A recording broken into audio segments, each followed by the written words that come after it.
తెలుగు రాష్ట్రం కర్ణాటకలో రాజకీయ ప్రకంపనలు రేగుతున్నాయి. అవినీతిపై ఉక్కుపాదం మోపుతున్న లోకాయుక్త పోలీసులు ఏకంగా ఒక అధికార పార్టీ ఎమ్మెల్యేని రెడ్ హ్యాండెడ్ గా పట్టుకున్నారు. 5 లక్షల రూపాయల లంచం తీసుకుంటూ BJP MLA doctor Chandru Lamani పోలీసులకు చిక్కారు. ఈ ఘటన ఇప్పుడు కర్ణాటక పెను సంచలనంగా మారింది.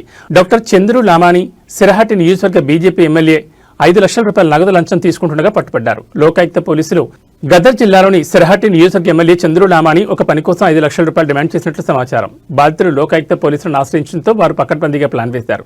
ప్లాన్ ప్రకారం ఎమ్మెల్యే లంచం తీసుకుంటుండగా లోకాయుక్త అధికారులు మెరుపుదాడి చేసి ఆయన రెడ్ హ్యాండెడ్ గా పట్టుకున్నారు. ఎమ్మెల్యే అరెస్టుతో గదర్ జిల్లాలో ఒక్కసారిగా ఉద్రిక్తత నెలకొంది. నియోజకవర్గ అభివృద్ధి పనుల్లో లేదా ఇతర సివిల్ వ్యవహారాల్లో ఈ లంచం డిమాండ్ చేసినట్లు ప్రాథమిక విచారణలో తెలుస్తోంది. ఇప్పటికే ఆయన కార్యాలయం మరియు నివాసంలో లోకాయుక్త పోలీసులు సోదాలు నిర్వహిస్తున్నారు. అవినీతి ఆరోపణలతో ఎమ్మెల్యే చిక్కడం బీజేపీకి పెద్ద తలనొప్పిగా మారింది. ఎమ్మెల్యేను అదుపులోకి తీసుకున్న పోలీసులు ఆయన కోర్టులో ప్రవేశపెట్టేందుకు సిద్ధమవుతున్నారు. ఈ ఘటనపై ప్రతిపక్షాలు బగ్గుమంటున్నాయి. ప్రభుత్వంలోని అవినీతికి ఇది నిదర్శనమని విమర్శిస్తున్నాయి. లంచంగా తీసుకున్న నగదును పోలీసులు స్వాధీనం చేసుకున్నారు. ప్రజాప్రతినిధులు ఇలా లంచాలకు అలవాటు పడితే సామాన్యుల పరిస్థితి ఏంటన్న ప్రశ్నలు తలెత్తున్నాయి. డాక్టర్ చంద్రు లామాని అరెస్ట్ వ్యవహారం కర్ణాటక రాజకీయాల్లో ఎలాంటి మలుపు తిరుగుతుందో చూడాలి మరి.